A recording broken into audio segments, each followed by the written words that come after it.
I know people are going to say the double bind experiment kind of refutes what I'm saying, and that's doesn't, because again, even if there are infinite realities and we're choosing from a smorgasbord of different infinite realities collapsing on the quantum wave, we still are just choosing what's already pre-existing. We're not creating a reality.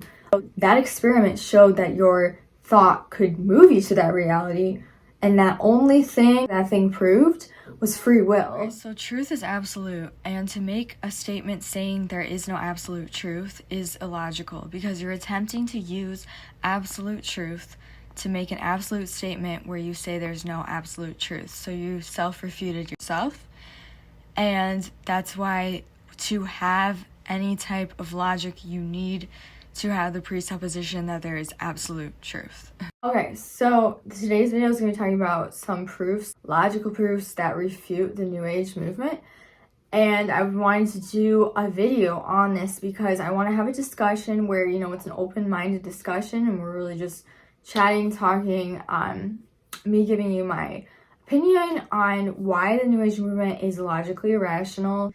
Again, like, it is a bit of a delusion. Not saying it is anything bad. It is a bit of a delusion to believe that you're the only one creating your reality, and that like the objective reality doesn't exist, because objective reality does exist. Okay, so that's why I wanted to make this video. And you know, we could argue all day semantics. Is reality subjective? Is it not?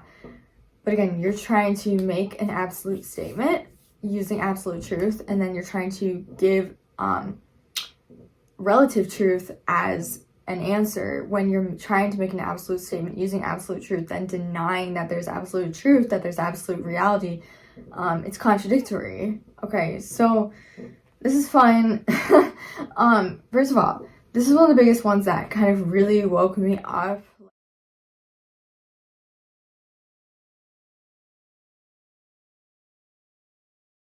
Truth is absolute, not relative. If truth were relative, you could never make a statement verifying it, because that requires absolute truth. So this is so true. Everyone in the New Age is like, it's your truth. Like, that's your truth, honey. Like, you're great. You're allowed to think of your truth. This is my truth. If it resonates with you, it resonates with you.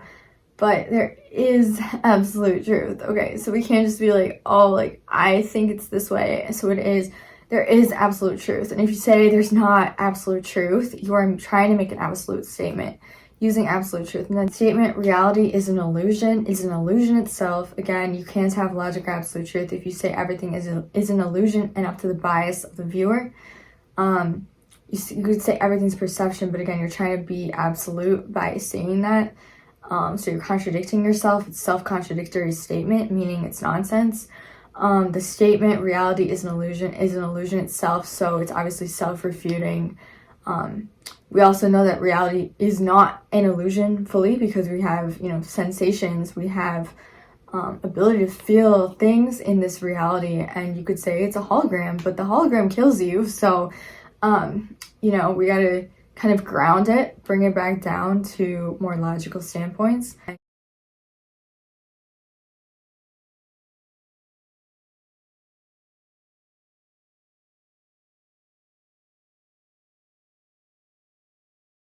We are not all gods. This is a good one. Okay, so if we are all gods, then truth would reduce to relativistic purposes. So that means that if you want to be right, you're right. If I want to be right, I'm right. Okay, there is no like absolute truth again, which means anything I say contradicting you can't be wrong, since I am also my own God.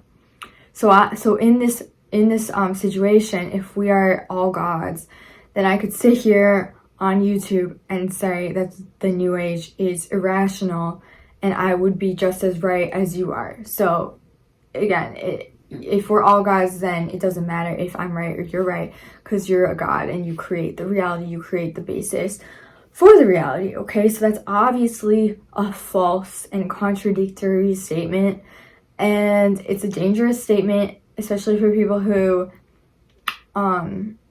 you know, wanna kind of like get into this stuff, and then you're telling them that they're a god.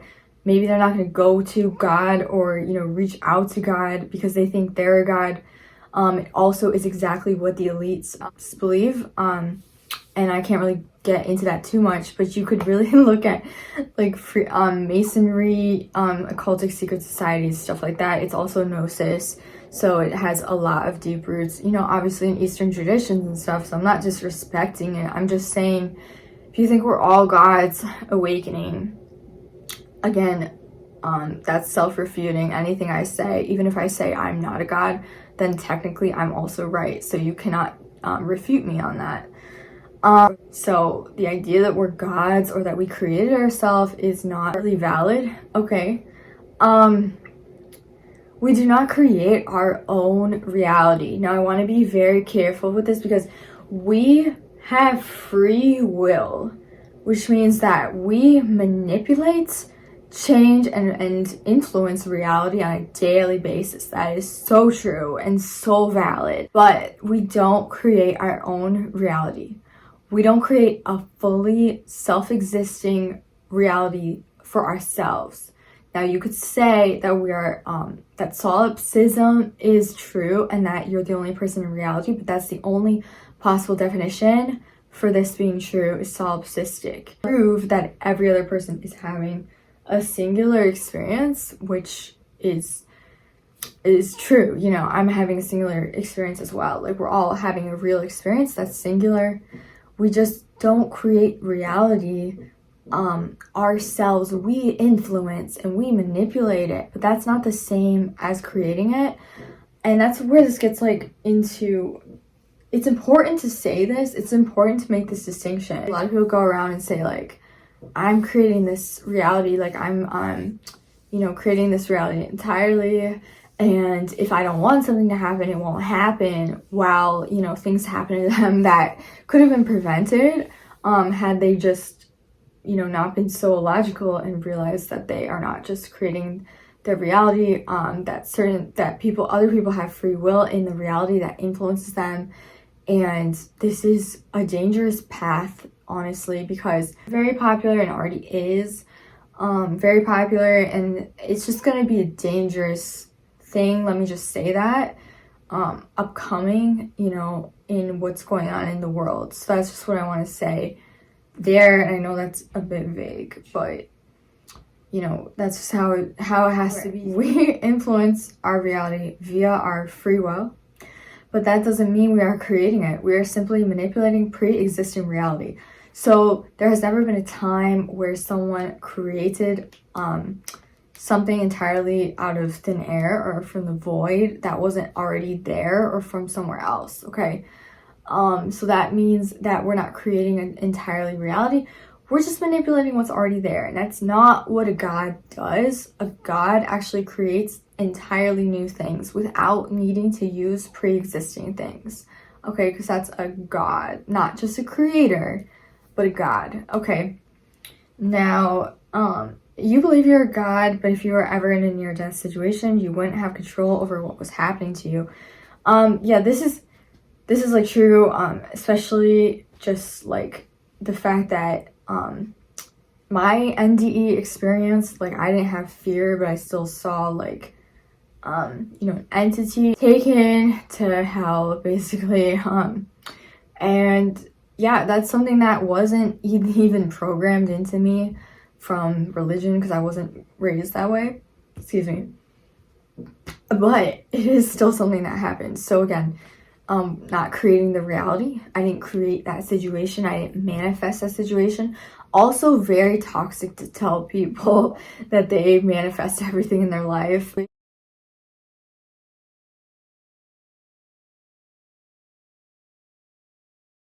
There's horrible things that happen to people, you know, every day, you know, traumatic things. And I'm not trying to be negative, but you tell someone who's a victim of something like abuse that they, in a way, manifested that to learn a lesson or this or that.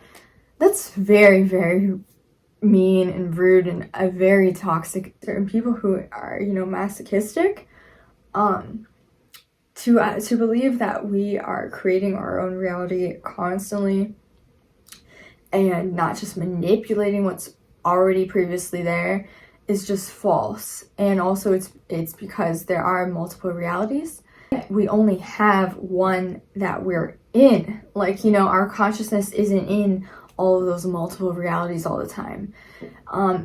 I know people are going to say the double bind experiment kind of refutes what I'm saying, and that doesn't, because again, even if there are infinite realities and we're choosing from a smorgasbord of different infinite realities collapsing on the quantum wave, we still are just choosing what's already pre-existing. We're not creating or putting a new reality. That experiment showed that your thought could move you to that reality, and that only thing and the furthest thing that thing proved was free will, which we already know we have free will. So that's all that proved, is that yes, you have free will to do this infinite realities, anyone that you pick. But that is not you creating a fully new reality. Those are just the options available to you. Okay? And it's also not quite infinite if you actually read about it more. This channel has always been based off of a little bit of that. Like, I've never been like, you know, do whatever you want, do as thou wilt. I've always been, you know, rational. All right, so I'm gonna peace out on the video, and I hope you guys enjoyed. I love you.